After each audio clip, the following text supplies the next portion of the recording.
గాక. ప్రియులారా, ప్రభువైన యేసయ్య దివ్య నామములో మరొకసారి మీ అందరికీ నా హృదయపూర్వకమైన వందనాలు తెలియజేస్తూ ఈ శిలువ శబల ధ్యాన కుటుంబంలో 40 దినాల ఉపవాస ప్రార్థనలో ఈ దినాన ప్రేమతో మిమ్మల్ని అందరినీ కూడా ఆహ్వానిస్తున్నాను. ఈరోజు వాక్య అంశము వెదకుట అనే అంశం కోసం చెప్పుకున్నాను. ప్రియులారా, యేసుక్రీస్తు ప్రభువారు ఆయన చెప్పిన మాట మనం జ్ఞాపకం చేసుకున్నప్పుడు, నశించిన దానిని వెతికి రక్షించుటకు మనుష్య కుమారుడు ఈ లోకంలోనికి వచ్చెను అని మనకి యేసు ప్రభువు చెప్తూ ఉన్నారు. ఇక్కడ వెతుకుట అనేది ప్రాముఖ్యమైన అంశంగా మనం చూస్తూ ఉన్నాం. దేవుడు ఆయన మనల్ని వెతుకుతూ ఈ లోకానికి వచ్చారు. యేసుక్రీస్తు ప్రభువు ఎందుకు ఈ లోకానికి వచ్చారు అంటే, ఆయన నశించుచున్నటువంటి గొర్రెలమైన మనను, తప్పిపోతున్నటువంటి గొర్రెలుగా ఉన్న మనలను రక్షించడానికి యేసయ్య లోకానికి వచ్చినారు. ఇది ఎందుకు ఈ విధంగా మాట్లాడాల్సి వచ్చింది యేసు ప్రభువు? అక్కడ ఒక సంఘటన జరిగినట్లుగా మనము మొదటి వచనం నుండి చూస్తాం. ఈ జక్కయ్య అనేటటువంటి ఓ వ్యక్తి యొక్క మార్పు అక్కడ ఒక గొప్ప విప్లవాన్ని తీసుకొచ్చింది అనుకోవాలి. ఎందుకంటే ఒక సుంకరి అయ్యేటటువంటి వాడు, అంటే సుంకపు పన్నులు వసూలు చేసుకునేటటువంటి వృత్తిని కలిగినటువంటి వ్యక్తి, ప్రియులారా, ఆ వ్యక్తి యేసుక్రీస్తు ప్రభువుని చూడాలనుకున్నప్పుడు చూడలేక పొట్టివాడైనందున యేసు ప్రభువు అదే దారిలో వస్తారు కాబట్టి ఎలా అయినా చూడాలి అనే ఆశతో ఒక మేడు చెట్టు అతడు ఎక్కి ఆ మేడు చెట్టు దగ్గర యేసుక్రీస్తు ప్రభువు కొరకు కనిపెట్టుకొని ఎదురు చూస్తూ ఉన్న విషయం ఎరిగిన యేసయ్య, జక్కయ్య త్వరగా దిగిరా, నేడు నేను నీ ఇంట ఉండాలి అనని అతనితో మాట్లాడినప్పుడు అతడు త్వరగా దిగి వచ్చి యేసుక్రీస్తు ప్రభువుని అతని ఇంట చేర్చుకున్నాడు. అతని ఇంట చేర్చుకొని యేసుక్రీస్తు ప్రభువు అతని యొక్క జీవితాన్ని మార్చేసినట్లుగా మనము గమనిస్తున్నాం. అతను ఎందుకు మారిపోయాడు? అక్కడ చూడండి, అతను అంటాడు కదా, నేను ఎవరి దగ్గరైనా అన్యాయముగా నేను తీసుకుని ఉన్నట్లయితే వారికి మరలా తిరిగి 4 వంతులుగా నేను చెల్లించేస్తాను అనేటటువంటి ఒక గొప్ప మార్పు అనేది ఈ జక్కయ్యలో కలిగింది. ఎందుకు ఈ జక్కయ్యకి ఇంత గొప్ప మార్పు కలిగింది అంటే, యేసయ్య అతని పట్ల చూపినటువంటి ప్రేమను బట్టి.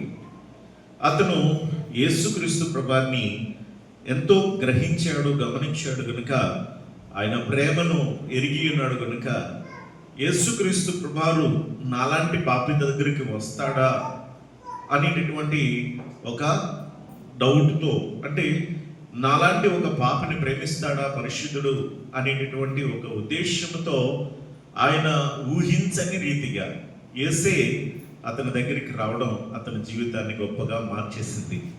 అవును ప్రియులారా, ఇక్కడ ఈ యొక్క వ్యక్తి తను యేసు ప్రభువుని ఇంట చేర్చుకోవడం, యేసు ప్రభువు ఆ ఇంటిలో ఉండి అక్కడ వారితో కలిసి ఉన్నప్పుడు, అక్కడ బస చేసినప్పుడు, అక్కడ ఉన్నటువంటి అనేక మంది అక్కడ సనుగుకోవడం మనం గమనిస్తూ ఉన్నాం ప్రియులారా. అక్కడ అందరూ కూడా ఏమనుకుంటున్నారు అంటే, 7వ వచనంలో చూస్తే, అందరూ అది చూచి ఈయన పాపి అయిన మనుష్యుని యొక్క బస చేయ వెళ్ళెను అని సనుగుకుంటున్నారు.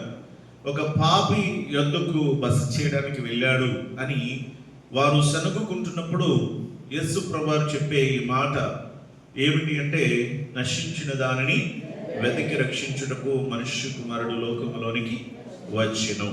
ప్రియ దేవుని బిడ్డలారా, మనము నశించిపోతున్నాం. ఈ భూమి మీద దేవుని రూపములో, దేవుని హస్తాలతో చేయబడిన మానవులు నశించిపోతూ ఉన్నారు. దేనిని బట్టి అని మనము చూస్తూ ఉన్నప్పుడు, మన పాపములను బట్టి, మన యొక్క అపరాధములను బట్టి మనం ఏమైపోతున్నామట, నశించిపోతున్నాం. ఎఫెసీ పత్రికలో మనం చదువుతాము, 2వ అధ్యాయంలో చదవక్కర్లేదు కానీ మనము మన అపరాధముల చేతను మన పాపముల చేతను మనము చచ్చిన వారమై ఉండగా ఆయన మన కొరకు ఏం చేశాడట? ఆయన మన కొరకు మరణించి తిరిగి లేచినాడు. ప్రియులరా, యేసయ్య మన కొరకు చేసిన మహా గొప్ప త్యాగాన్ని మనము చూస్తున్నాం. ఎలా అంటే ఆయన వెతుకుతూ వచ్చినట్లుగా వర్ణిస్తూ ఉన్నాడు. ఆయన పాపుల కొరకే వచ్చాడు కానీ ఆయన నీతిమంతుల కొరకు యేసయ్య రాలేదు అన్న విషయాన్ని మనం జ్ఞాపకం చేస్తూ ఉన్నాం. కాబట్టి మనలను వెతుక్కుంటూ వచ్చి నశించుచున్న మనల్ని రక్షించిన మన యేసయ్య, మన తండ్రి మన నుండి కోరుకునేది ఏమిటి అంటే మనము దేవుణ్ణి వెతకాలి అని కోరుతున్నాడు. మనము కూడా ఏం చేయాలట? దేవుణ్ణి వెతకాలి అని కోరుతున్నాడు.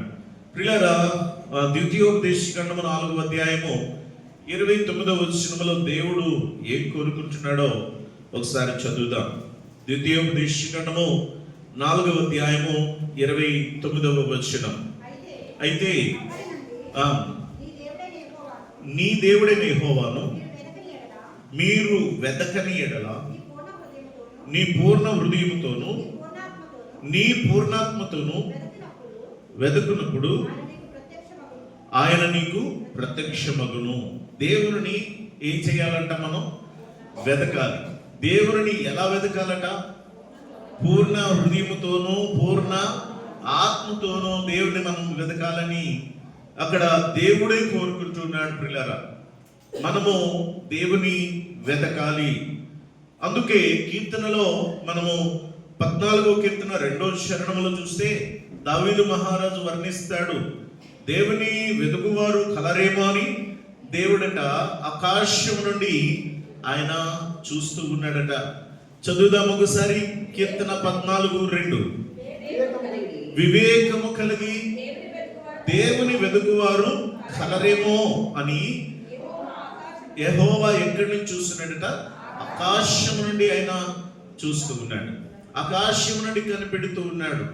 దేని కొరకు అంటే తాను సృష్టించుకున్న మనుష్యులు దేవుని వెతకాలని కోరుతూ ఉన్నాడు. దేవుని వెతికేవారు కలరేమో అని ఆయన ఏం చేస్తున్నాడట?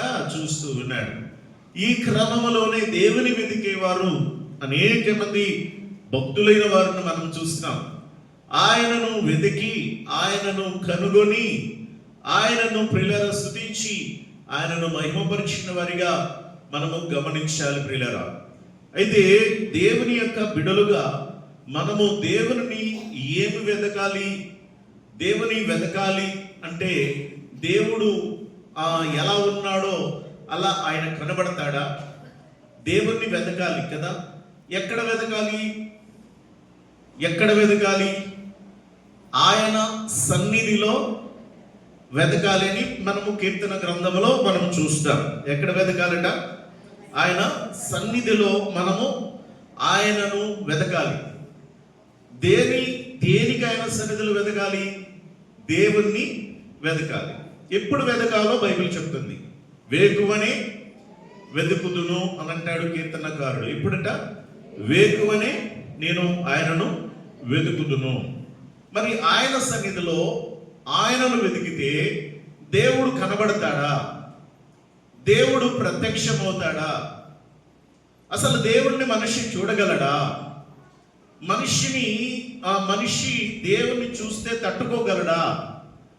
ఇది మనం ప్రశ్నించుకోవాలి. ఇక్కడ దేవుడు ఏమన్నాడు చెప్పండి? దేవుని కోరిక ఏంటి? దేవుని బిడ్డలు ఆయనను వెతకాలని. ఇప్పుడు ఆయన మనకి కనిపించాలి కదా. మనం వెతికితే ఆయన ఏమేమాలి మనకి కదండి. ఆయన కనిపించాలి కదా మనకి. మరి కనిపించాలంటే ఆయన కనిపిస్తే తట్టుకోగలమా? ఒక నాస్తికుడుట ఒక పాస్టర్ గారి దగ్గరికి వచ్చి ఎలాగైనా సరే ఈ పాస్టర్ గారిని ఈరోజు దేవుడు లేడనిపించాలి అని అనుకున్నాడట. అనుకొని, పాస్టర్ మీరు దేవుడు ఉన్నాడని మీరు నమ్ముతున్నారు కదా? అవునండి, ఉన్నాడండి. మరి దేవుణ్ణి ఒక్కసారి మీరు చూపించగలరా అని అడిగాడట.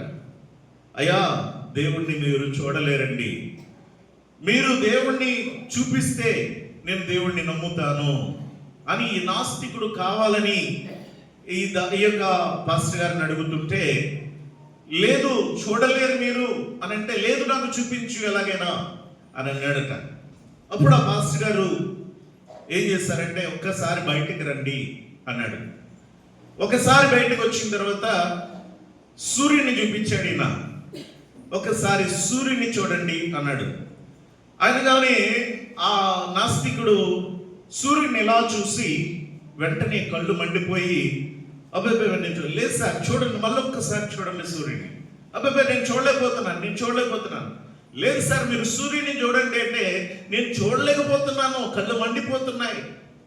అవును కదా, మీరు సూర్యుడిని చూడలేకపోతున్నారు అంటే, ఒక్క సూర్యుడినే మీరు చూడకపోతే కోటి సూర్య తేజస్సు కంటే మించిన కాంతి కలిగినటువంటి దేవుడైన ఈ సర్వలోకాన్ని సృజించి ఈ సూర్యుని, చంద్రుని, నక్షత్రములను, సమస్తాన్ని కలుగజేసిన దేవుణ్ణి మీరు ఎలా చూడగలరండి అని ప్రశ్నించినప్పుడు ఆ వ్యక్తి సిగ్గుపడ్డాడు.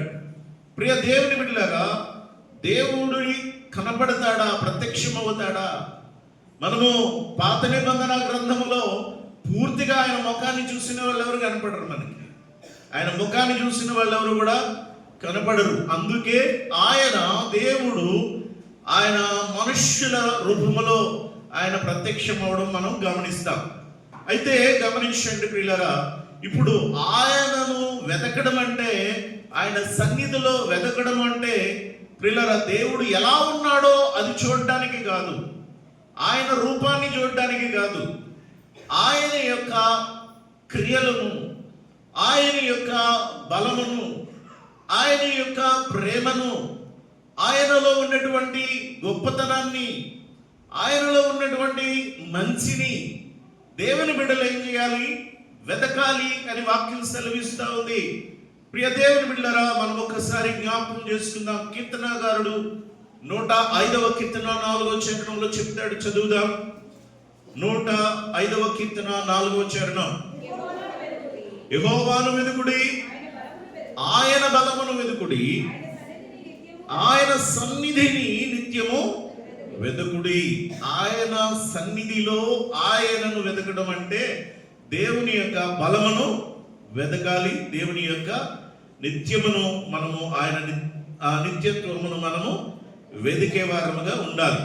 మత్తయి సువార్త 6వ అధ్యాయంలో చదవద్దు కానీ నేను మీకు జ్ఞాపకం చేస్తాను, రిఫరెన్స్లు రాసుకోగలిగిన వారు రాసుకోండి.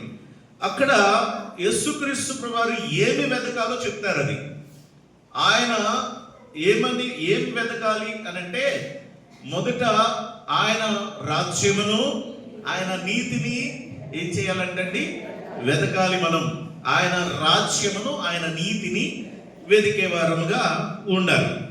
అలాగే మనము ఇంకా చూస్తున్నప్పుడు హెబ్రీ పత్రిక 11వ అధ్యాయం 14వ వచనంలో చూస్తే, అక్కడ భక్తుల గురించి వివరిస్తూ, కనాను దేశాన్ని వాళ్ళు చూడలేకపోయినా స్వదేశమును వెతికిన వారుగా మనకు కనిపిస్తారు. వారి స్వదేశము ఏది అంటే, ఎక్కడ నుండి తాము వచ్చామో అదే వారి యొక్క స్వదేశము అని అంటాడు. దానిని ఎక్కడ వెతుకుతున్నారు? భూమి మీద నుండగా దానిని వెతుకుతున్నారు. అంటే పరలోక రాజ్యమును వెతుకుతున్నారు, నిత్యమైనటువంటి స్వాస్థ్యమును వెతుకుతున్నారు. కనుక ప్రియులార, దేవుని బలాన్ని వెతకాలి, దేవుని యొక్క క్రియలను వెతకాలి, దేవుని యొక్క ప్రేమను మనం వెతకాలి, దేవుని యొక్క సన్నిధిని మనము వెతకాలి. అందుకనే ప్రియులారా, రోమా పత్రిక 2వ అధ్యాయము 7వ వచనంలో మనం ఇంకా ఏం వెతకాలో చెప్తాడు. 2వ అధ్యాయము 7వ వచనము రోమా పత్రిక. సత్క్రియలను ఓపికగా చేయుచు మహిమను, ఘనతను, అక్షయతను వెదకు వారికి నిత్య జీవము ఇచ్చును. దేవుడు నిత్య జీవితాన్ని ఇస్తాడట. దేనిని వెతికితే ఇస్తాడట చెప్పండి? ఆయన సన్నిధిని, దేవునిని వెతుకుట అంటే ఆయన బలమును, ఆయన ప్రేమను, ఆయన గొప్పతనాన్ని అని మనం చెప్పుకుంటున్నాం. ఆయన రాజ్యాన్ని వెతకాలి, ఆయన నీతిని మనము వెతకాలి అని మనం చెప్పుకుంటున్నాం. ఇక్కడ మహిమను వెతకాలట. ఏం వెతకాలట? దేవుని యొక్క మహిమను మనము వెతకాలి. ఇంకా ఆయన యొక్క ఘనతను మనం వెతకాలి. ఇంకా మనం ఏం వెతకాలట? ఆయన ఇచ్చేటటువంటి శ్రేష్టమైన అక్షయతను మనం వెతకాలని జ్ఞాపకం చేస్తూ ఉన్నాడు. అందుకని కొలస్సీ పత్రికలో 3వ అధ్యాయంలో పౌలు భక్తుడు ఏమంటాడంటే, మొదటి వచనంలో, పైనున్న వాటిని వెతకండి, ఈ భూమి మీద ఉన్న వాటిని కాదు కానీ దేనిని వెతకాలట? పైనున్న వాటిని వెతకాలి. కాబట్టి ప్రియులారా, పరమ తండ్రి పరమను విడిచిపెట్టి లోకానికి మనం నశించిపోతున్నామని మనల్ని వెతికి రక్షించడానికి వచ్చి తన ప్రాణం ఇచ్చి మనల్ని రక్షించుకున్నాడు కదా. ఇప్పుడు మనము ఆయనను వెతకాలి, ఆయన రాజ్యాన్ని వెతకాలి, ఆయన నీతిని వెతకాలి. ప్రియులారా, ఆయన ఇచ్చే ప్రేమను మనము వెతకాలి. అలాగే మనము మహిమను వెతకాలి, ఘనతను వెతకాలి, అక్షయతను వెతకాలి. అక్షయత అంటే క్షయత, అక్షయత మన అంశంలో తదుపరి ఆ అంశాలు వస్తాయి. అయితే అక్షయత అంటే పాడవనిది, నిత్యము ఉండేది. క్షయము అంటే పాడైపోయేటటువంటిది. మనకి తెలిసినటువంటివి చాలా ఉన్నాయి, పాడైపోయే వస్తువులు. ఈ భూమి మీద ఉన్నది ఏదైనా అది పాడైపోవలసిందే ప్రియులారా. కానీ ఎన్నడూ పాడవనిది ఏమిటి? అది దేవుని యొక్క వాక్యము మనకి వివరిస్తుంది. అది అక్షయమైనది. ఏదైతే పాడవదో అది అక్షయమైనది, దానిని వెతకండి అని ప్రభువారు తన యొక్క పౌలు భక్తుని ద్వారా మనకి వివరిస్తున్నాడు. ప్రియులారా, మనము దేవుని సన్నిధిని, ఆయన యొక్క గొప్పతనాన్ని, ఆయనలో ఉన్న క్రియలను మనము వెతికి వాటిని చేపట్టి వాటిని మనము అనుసరించాలి. ప్రియ సహోదరి సహోదరులారా, మనము ఆయన సన్నిధిలో ఆయనను మనము వెతికినట్లయితే మనకి ఎన్ని ఆశీర్వాదాలు ఉంటాయో ఇంకా చాలా విషయాలు మనం చూస్తాం బైబిల్లో. ఆయనను వెతికినట్లయితే ప్రియులారా, ఆయన చెప్పబడినటువంటి వీటన్నిటిని మహిమనవ్వచ్చు, అక్షయతనవ్వచ్చు, ఘనతనవ్వచ్చు, ఆయన బలమనవ్వచ్చు, ఆయన ప్రేమను అన్ని మనం వెతికితే దేవుని యొక్క బిడులుగా మనము వెతికిన వారికి నిత్యమైన సంతోషం కలుగుతుంది. ఇందాకేం చెప్పాడు? నిత్య జీవము కలుగుతుంది అన్నాడు. వెతుకు వారికి ఏం దొరుకుతుందట? నిత్య జీవితము దొరుకుతుందట. ఇక్కడ జక్కయ్య ఏమి వెతికాడు? యేసు ప్రభువారిని వెతికాడు, కానీ చూడలేకపోయాడు. వెతికాడు, ఎలా ఉన్నాడు ప్రభు, ఎక్కడున్నాడు, ఎలా ఉన్నాడు చూడడానికి వచ్చాడు, వెతికాడు, కానీ ఆయన కనబడలేదు. సరే అని నిరుత్సాహంతో వెళ్ళిపోలేదు, తాను విసిగిపోయి వెళ్ళిపోలేదు కదా. ఏం చేశాడు? ఒక పట్టుదలతో ఉన్నాడు. ఏది ఏమైనా చూడాలి, వెతుకుతూ వచ్చాడు. అవకాశం దొరకలేదు, కానీ అవకాశాన్ని వెతుక్కున్నాడు, అవకాశం కల్పించుకున్నాడు. అంటే ప్రియులారా, అతనికి ఎంత ఆశ ఉంటే ఆ అవకాశం కల్పించుకుంటాడు. కాబట్టి అతను ఎంతగా ఆలోచించి ఉండొచ్చు, ఈ యేసుక్రీస్తు ప్రభువుని నేను చూడలేకపోయాను కాబట్టి ఆయన ఎటు వెళ్తాడు అని ఎలా తెలుస్తుంది? ఒకటే మార్గం ఉందా? ఆ మీటింగ్ అయిపోయిన తర్వాత ఆయన ఎటు వెళ్తాడో ఎవరికైనా ఐడియా ఉంటుందా? ఆయన ఎటు వెళ్ళాడో ముందుగానే ఏమైనా చెప్తాడా? చెప్పడు కదా. కానీ ఇతని ఎంతగా గమనించి ఉండొచ్చు, ఎంతగా అతడు పరిశీలించి ఉండవచ్చు జక్కయ్య. కాబట్టి ప్రియులారా, యేసుక్రీస్తు ప్రభువారు ఇదే మార్గంలో వస్తాడని అతనికి ఎలా తెలిసింది? అతని మనసంతా కూడా ప్రియులారా యేసయ్య మీద పెట్టాడు, వెతికాడు. అవకాశం దొరకకపోయినా కూడా ఎలాగైనా ఈ మార్గంలో వస్తాడు, నేను చూడాల్సిందే అనే ఆశ ఏదైతే ఉందో అది గమనిస్తున్నాడు యేసు ప్రభువారు. కాబట్టి యేసుక్రీస్తు ప్రభువారు ఎప్పుడైతే నేను నీ ఇంట్లో ఉండాలి రా అనగాని ఎలా చేర్చుకున్నాడట? చేర్చుకున్నాడు కదా. చేర్చుకునేటప్పుడు ఎలా చేర్చుకున్నాడు? రాయబడింది కదా, అతడు సంతోషముతో ఏం చేశాడండి? అతడు యేసుక్రీస్తు ప్రభువాన్ని చేర్చుకున్నాడు. యేసయ్యను వెతికే వారి హృదయాలలో ఆనందం ఉంటుంది. యేసయ్యను, ఆయన యొక్క క్రియలను, ఆయన ప్రేమను వెతికే వారికి సంతోషము, ఆనందము అనేది దొరుకుతుంది ప్రియ దేవుని బిడ్డలారా. అందుకని మనము చూస్తాము. దినవృత్తాంతముల మొదటి గ్రంథము 16వ అధ్యాయం 10వ వచనం ఒకసారి చదువుతున్నట్లయితే, దినవృత్తాంతముల మొదటి గ్రంథము 16వ అధ్యాయము 10వ వచనం చదవండి.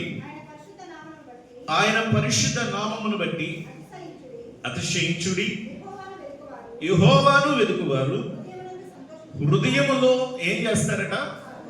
సంతోషించుదురు. యెహోవాను వెదికేవారు వారి హృదయములో ఏం చేస్తారు చెప్పండి? సంతోషిస్తారు. అంటే ఈ రోజున మనము ప్రతి దినము దేవుని సన్నిధిలో కూడుకుంటున్నాం. ప్రతి దినము దేవుని వాక్యాన్ని ధ్యానిస్తున్నాం. ప్రతి దినము ఆయన మన కొరకు చేసిన గొప్ప త్యాగాన్ని మనం జ్ఞాపకం చేసుకుంటున్నాం. ప్రియులారా, మనము వెదుకుటలో ఇది కూడా ఒక భాగమై ఉన్నది. అయితే మన హృదయములలో పరిపూర్ణముగా మనము పూర్ణమైన హృదయముతో, పూర్ణాత్మతో మనము వెతికితే, ప్రియ దేవుని బిడ్డలారా, మన హృదయములు ఎలా ఉంటాయట? సంతోషముతో ఆ హృదయాలు నింపబడతాయి అన్నటువంటి విషయాన్ని ఇక్కడ మనం జ్ఞాపకం చేసుకుంటున్నాం. ఇతడు సంతోషముతో ఆయనను చేర్చుకునే ద్వారా అతని జీవితము మార్చబడినది. తర్వాత 69వ కీర్తన 32వ వచనంలో కూడా ఒక మాటను మనము చదువుకుందాం. 69వ కీర్తన 32వ చరణం. 69:32. బాధపడువారు దేవుని వెదుకువారులారా మీ ప్రాణము తెప్పరిల్లును గాక. చాలండి ప్రియులారా, ఇక్కడ చక్కని మాటను మనం చూస్తున్నాం. కీర్తనకారుడు రాస్తూ ఉన్నాడు, ప్రాణము తెప్పరిల్లేది ఎవరికి తెప్పరిల్లుతుందంట? అంటే ప్రాణము తెప్పరిల్లుట అనేది ఎలాంటి స్థితిలో ప్రాణము తెప్పరిల్లుతుందో ఒకసారి ఆలోచన చేద్దాం. ఏమండి, ప్రాణము తెప్పరిల్లుట అంటే అలసిపోయి ఉంటారు ఆ టయానికి కదా. ఏమండి, అర్థమవుతుందా? ప్రాణము అలసిపోయి ఉన్నటువంటి వ్యక్తి ప్రయాణం చేసి ఎండ దెబ్బ తగిలి ఒక మూలనెక్కడో కూర్చుండిపోయి, ఈ వ్యక్తికి ఎవరైనా దాహమిస్తారేమో, ఎవరైనా నా యొక్క గొంతు తడిపితే బాగుండు అని ఆశతో ఎదురు చూస్తూ ఉంటాడు లేవలేని స్థితిలో. అప్పటికే అలసిపోయి సొమ్మసిల్లిపోయినటువంటి పరిస్థితిలో ఉన్న వ్యక్తి తన హృదయము ఏం కోరుతుందండి? దాహాన్ని కోరుతుంది. అలాంటప్పుడు ఎవరైనా ఆ వ్యక్తిపై జాలిపడి, అయ్యో ఈ వ్యక్తి ఎండ దెబ్బ తగిలినట్టుంది అని వెళ్ళి నీరు పోస్తే కనుక, ఆ వ్యక్తి దాహాన్ని తీరిస్తే కనుక, అప్పుడు ఆ వ్యక్తి యొక్క ప్రాణం ఏమవుతుంది? తెప్పరిల్లుతుంది అనమాట. కొన్నిసార్లు పక్షులు కూడా చూడండి, కొన్ని జంతువులు చూడండి పడిపోతూ ఉంటాయి కొన్నిసార్లు. అలా పడిపోయినప్పుడు, లేకపోతే అవి కొట్టుకున్నప్పుడు, లేకపోతే ఏదో దెబ్బ తగిలినప్పుడు పడిపోతే కొంతమంది ప్రేమికులు, ఈ జంతు ప్రేమికులుగా ఉన్న కొందరు ఏం చేస్తారంటే వాటిని చేరదీసి గబగబా వాటికి ముందు నీళ్లు కొట్టి ఆ తర్వాత వాటికి నీళ్లు తడిపితే అవి ఇలా గింజుకుని అమ్మయ్య అన్నట్టుగా ప్రాణం తెప్పరిల్లుతుంది. అలాగే మనం కూడా ప్రియ దేవుని బిడ్డలారా, దేవుని వెతికిన మన హృదయాలు ఎలా ఉంటాయి అంటే, ప్రియులారా, మనము తెప్పరిల్లిన హృదయాలుగా ఉంటాయి. అంటే తిరిగి ప్రాణం పోసుకున్నట్టు అనుభవంలోనికి మనం వస్తాం. దేవుని వెతకాలని ఆశ ఉండాలి, దేవుని యొక్క ప్రసన్నతను చూడాలని ఆశ ఉండాలి, దేవుని సన్నిధిలో గడపాలని ఆశ ఉండాలి, దేవుని వాక్యం మీద ఆశ ఉండాలి. ఆశ కలిగి మనము జీవిస్తే మనము తెప్పరిల్లుతాం, హృదయములో ఆనందిస్తాం. అందుకనే 42వ కీర్తనలో అంటాడు, దుప్పి నీటి వాగుల కొరకు ఆశపడినట్లు దేవా నీ కొరకు నా ప్రాణము ఆశపడుచున్నది. దేని కొరకు అంటే, నేనెప్పుడు ఆయన సన్నిధికి వెళ్ళదను, నేనెప్పుడు ఆయన సన్నిధిలో కనబడదను అనే తృష్ణ అనేటటువంటి ఆ కోరిక ప్రియులారా ఎవరికైతే ఉంటుందో వారు ఎలా ఉంటారట? వారి హృదయము తెప్పరిల్లుతుంది, వారి హృదయము ఆనందముతో నింపబడుతుంది. కాబట్టి దేవుని వెతుకువారుగా మనము ఉండాలి అన్న విషయాన్ని జ్ఞాపకం చేస్తున్నాను. ఒక విషయాన్ని మీకు మనము ధ్యానం చేద్దాం. అదేమిటి అనంటే, ఒక ఎగ్జాంపుల్గా మనము పరమగీతాల గ్రంథములో ఉన్న విషయాన్ని మీకు జ్ఞాపకం చేస్తాను. పరమగీతాలు టచ్ చేయాలంటే అది కొంచెం భయంగానే ఉంటుంది. ఎందుకంటే ఆ వర్ణన అది చాలా అద్భుతంగా ఉంటుంది, కానీ అది తీసుకునేవారు ఆత్మీయంగా దానిని తీసుకుంటే బాగానే ఉంటుంది, కానీ లేకపోతే అది లోకానుసారంగా తీసుకుంటే అది ప్రమాదం. కానీ ప్రియులారా, ఈ పరమగీతాల్లో ఒక ప్రియునికి ప్రియురాలికి అనగా సంఘమునకును క్రీస్తునకు లేక ప్రియులారా దేవునికి మానవులకు మధ్య ఉండే ఒక బంధాన్ని ఇక్కడ ఒక వర్ణిస్తూ రాస్తూ వస్తాడనమాట. ఆ బంధాన్ని ఏ విధంగా ఉంటుందో అందుకే అది ఆత్మీయంగా దాన్ని అర్థం చేసుకోవాలి. ఇక్కడ ప్రియురాలట తన ప్రియుని ఏం చేస్తుంది అంటే అది వెతుకుచున్నది. ఏం చేస్తుందట? ప్రియురాలు తన ప్రియుని వెతుకుచు ఉన్నది అని జ్ఞాపకం చేస్తున్నాడు. పరమగీతముల గ్రంథములో 3వ అధ్యాయములో మనం చూస్తాం. చదవద్దు కానీ దీనిని మీకు వివరిస్తూ ఉన్నాను, జాగ్రత్తగా వినండి. ఇప్పుడు మన అంశం ఏంటి అంటే వెదకుట. మన అంశం ఏంటండి? యేసయ్య వెతుకుతూ వచ్చారు. దేని వెతుకుతూ వచ్చారు? నశించిన దానిని వెతికి రక్షించడానికి వచ్చారు. ఏది నశించిపోతుంది? మానవ లోకము, మానవులు నశించిపోతుంటే మనలను రక్షించడానికి వచ్చి తన ప్రాణం ఇచ్చి మనల్ని విమోచించుకున్నాడు. కనుక ఇప్పుడు మనం ఏం చేయాలి? వెతకాలి. మనము ఆయన సన్నిధిని ఆయనగా గొప్పతనం. అయితే వెతికేటటువంటి విధానం కనిపిస్తుంది ఇక్కడ. అర్థం చేసుకోండి జాగ్రత్తగా. వెతకాలి కానీ ఎలా వెతకాలట? వెతికే విధానాన్ని మనం జ్ఞాపకం చేసుకుంటాం. ఒక ప్రియురాలట తన ప్రియుని గురించి చెప్తుంది. ఏమనంటే, రాత్రి వేళ పరుండి ఉండి నేను నా ప్రాణ ప్రియుని వెతికి తిని, అయితే వెతికినను అతడు కన్నబడక యుండెను. ఇది మొదటి అంశంగా మనం ఇక్కడ గ్రహిస్తాం. ఏం జరిగింది? ఈమె ఏం చేస్తుంది? వెతుకుతుంది కదా. వెతికితే ఆయన కనబడలేదు. అర్థం చేసుకోండి. వెతికితే ఏం చేయలేదట?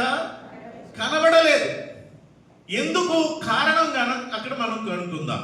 ఒకటి, వెతికిన నా ప్రియుడు నాకు కనబడలేదు.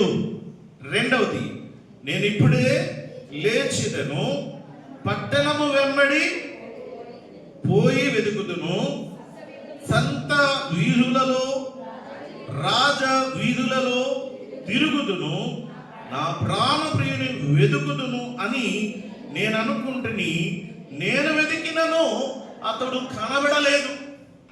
సంఘము ప్రియులరా, ఇక్కడ కూడిన మనం కూడా దేవుని వెతకాలని, ఆయన ఆ సారూప్యములోనికి మనం మార్చబడాలని, దేవుని యొక్క గొప్పతనాన్ని మనం చూడాలని మనం ఎంత వెతికినా కూడా యేసయ్యను వెతకాలి అంటే ఆయన ప్రత్యక్షత మనకి దొరకడం లేదు అని అంటే కారణం ఏమిటో ఇక్కడ వివరిస్తున్నాడు. నేను వెతికిన అతడు కనబడలేదు, వెతికినను కనబడలేదు.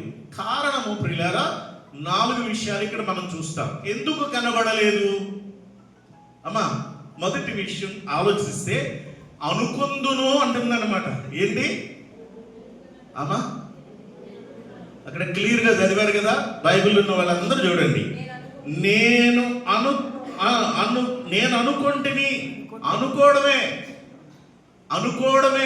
చాలాసార్లు అనుకుంటాం కానీ మనం కూడా క్రియలోకి రాము. మనం పని చేయడానికి నేను ఈ పని చేస్తే బాగుండు, నేను ఆ పని చేస్తే బాగుండు, నేను ఈ వ్యాపారం చేస్తే బాగుండు, నేను ఈ ఉద్యోగం చేస్తే బాగుండు, నేను అది చేస్తే బాగుండు అని చాలాసార్లు అనుకుంటారు. కానీ ఆచరణలోనికి వచ్చేసరికి దాన్ని కంటిన్యూ చేయలేరు చాలా మంది కదండి. అలాగే వెతుకుదును అని అనుకుంటుంటే ఇక్కడ దొరకట్లేదు. అంతే కదా. రెండవ విషయాన్ని మనం గమనిస్తే ఏ స్థితిలో ఉండి వెతుకుతున్నారట? ఏ స్థితిలో? ఏమంటే వెతికే వాళ్ళు ఎవరైనా పడుకుని వెతుకుతారా? అక్కడే ఉంది, ఫస్ట్ ఆన్సర్ అక్కడే ఉంది. ఏమండి? పరుండి రాత్రి వేళ పరుండి ఉండి నేను నా ప్రాణ ప్రియుని వెతుకుతుంది. చెప్పడమైతే నా ప్రాణ ప్రియుడు, వెతకడమేమో పడుకొని. విశ్వాసుల జీవితాలు కూడా అలాగే ఉన్నాయి. దేవుని నుండి గొప్ప మేలును పొందుకోవాలి, దేవుని నుంచి జవాబులు పొందుకోవాలి, దేవుని ద్వారా అనేక అద్భుతాలు జరగాలి. కానీ ప్రియులారా, మనం కూడా ఎక్కడుండిపోతూ ఉన్నారు చాలా సందర్భాలలో? నిద్రకి ఎక్కువ ప్రాధాన్యత కదా, మంచానికి ఎక్కువ ప్రాధాన్యత, సుఖానికి ఎక్కువ ప్రాధాన్యత.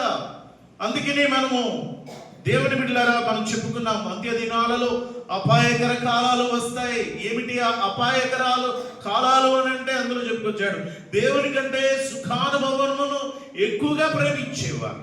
దేవుని కంటే సుఖానుభవము. ఇక్కడ మొదటిగా తన ప్రియుని వెతికినా దొరకలేదు అంటే దానికి కారణము అనుకోవడమే, ఆచరణలోనికి లేదు. రెండవది పరుండి వెతుకుట. ప్రియులరా, మంచముల మీద పరుండి లేక ప్రియులరా అనుకునేటటువంటి స్థితి, ఇది ఏమాత్రం కూడా దేవుని బిడ్డలకు సోమరితనం మంచిది కాదు. సోమరితనం దేనికి సూచన అంటే చింపిరి గుడ్డలకు సూచన. సోమరిగా ఉండి దేవుని వెతకాలనుకుంటే, దేవుని ద్వారా మేలు పొందాలనుకుంటే మనకు అవదు. ఏం చేయాలండి? దేవుని స్తుతించాలి, దేవుని సన్నిధికి. ఇక్కడ చూడండి, నేను ఇప్పుడే లేచేదను, ఎక్కడికి పోయి పట్టణము వెంబడిపోయి వెతుకుదును. ఇది ఒక ఆధ్యాత్మికమైన అంశంగా మనం చూడొచ్చు. రెండవది సంత వీధులలో, మూడవది రాజా వీధులలో తిరుగుదును, నా ప్రాణప్రియుని వెతుకుదును. ప్రియులరా, ఈ 4 విషయాల్లో మనం గమనిస్తున్నాం. పరుండి ఒకటే స్థానం, రెండవది పట్టణము అనేది, అలాగే మూడవది అది సంత వీధులు, నాలుగవది రాజవీధులు. దీనిని ఓ మహాభక్తుడు ఏ విధంగా వర్ణించాడు అనంటే, ప్రియులరా, ఇది పట్టణము అంటే ఇది సుఖ సౌఖ్యాలకు అలవాటు పడిన జీవితం. ఇది పట్టణముల వెంబడి వెళ్ళి పట్టణాలలో పాడైపోతున్న వాళ్ళు అనేక మంది ఉన్నారట. అందరూ కాదు కానీ కొందరు తమ గ్రామాలను, తన యొక్క ప్రాంతాలను విడిచి పట్టణాలలో చదువులో, ఉద్యోగాలు ఏదో విధంగా వెళ్ళి అక్కడ లేని సంస్కృతిని అలవాటు చేసుకొని అక్కడ నశించిపోతున్నటువంటి వారు కొందరు ఉన్నారు. దానిని సూచించి ఈ యొక్క మాట మనం గమనిస్తున్నాం. రెండవది సంత వీధులు. ఇది దేనికి సూచనగా కనిపిస్తుందంటే, సంతలో ఏముంటదట? వ్యాపారములే కనిపిస్తాయి, అంటే మోసములే ఎక్కువగా కనిపిస్తాయి. అంటే మోసములు జీవించేవారు, మోసపు జీవితములో జీవించేటటువంటి వారు, మోసాలు చేసేటటువంటి వారు ఈ పరిస్థితిలో ఉండి దేవుని వెతికినా, దేవుని స్తుతించినా, దేవుని మనము గణపరిచినా కూడా ప్రయోజనము ఉండదు అన్నదానికి దీనికి అర్థం.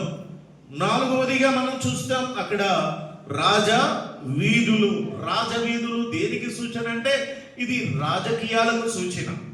కొందరు రాజకీయాలలో ఉండి కొందరు రాజకీయాలు చేస్తూ ఆ రాజకీయ జీవితాలు సంఘాలలో కూడా అలవాటు చేసి, ఇక్కడ కూడా దేవుని సన్నిధిలో కూడా సంఘాలలో కూడా అలాంటి రాజకీయ జీవితాలను జీవిస్తున్నటువంటి వారు దేవుని ప్రత్యక్షతను చూడలేరు, దేవుని యొక్క మేలులు పొందుకోలేరు. కాబట్టి ఇది మనం అర్థం చేసుకోవాలి. అయితే ప్రియులారా, ఇంకా పట్టణమునందు సంచరించి ఏం చేస్తున్నట్టు, కావలి వారు నాకు ఎదురు పడగా నా ప్రాణప్రియుని చూచితరా అని నేను అడిగి తిని, నేను వారిని విడిచి కొంచెము పోగా నా ప్రాణప్రియుడు నాకు ఎదురు పడెను. ప్రియులరా, మనము గమనించాలి, ఎన్ని స్టేజెస్ దాటుకొని వెతకడానికి, స్టేజెస్ దాటుకొని వెళ్తే చివరికి కనుగొనినట్లుగా చూస్తాం. అంటే మనము ఉన్నటువంటి స్థానాన్ని, ఆ యొక్క మనలో ఉన్న నిర్లక్ష్యాన్ని, మనలో ఉన్నటువంటి ఆ యొక్క సోమరితనాన్ని విడిచిపెట్టి దేవుని వెతికే మనసు, ప్రార్థన ద్వారా, దేవుని వాక్యము ద్వారా, దేవుని సన్నిధిలో మనము నిత్యం గడుపుతూ దేవుని వెతికే వారిగా ఉండాలి. ఆయన ప్రసన్నతను చూడడానికి, ఆయన బలమును చూడడానికి, ప్రియులారా, దేవుని యొక్క ప్రేమను మనము ఎరిగిన వారమై ఆయన యొక్క నిత్యమైనటువంటి ఆ రాజ్యములో చేరుటకై ఆయన మహిమను, ఆయన ఘనతను, ఆ అక్షయత ఏదైతే ఉందో దానిని మనము వెతికి, ప్రియులారా, దేవుని యొక్క నిత్య రాజ్యాన్ని మనం స్వతంత్రించుకోవాలి అన్న విషయాన్ని ఈ దినాన మీకు జ్ఞాపకం చేస్తున్నాను. ఈ మాటలు ప్రతి ఒక్క హృదయములో బదులుపరుచుకొని మనము దేవుని కలిగి ఉన్నాము కానీ, దేవునిలో ఉన్నాము కానీ, ప్రియులారా, పరిపూర్ణంగా మనము ఉన్నామా లేదా అనేటటువంటిది ఒక ప్రశ్న వేసుకోవాల్సిన అవసరత ఉంది.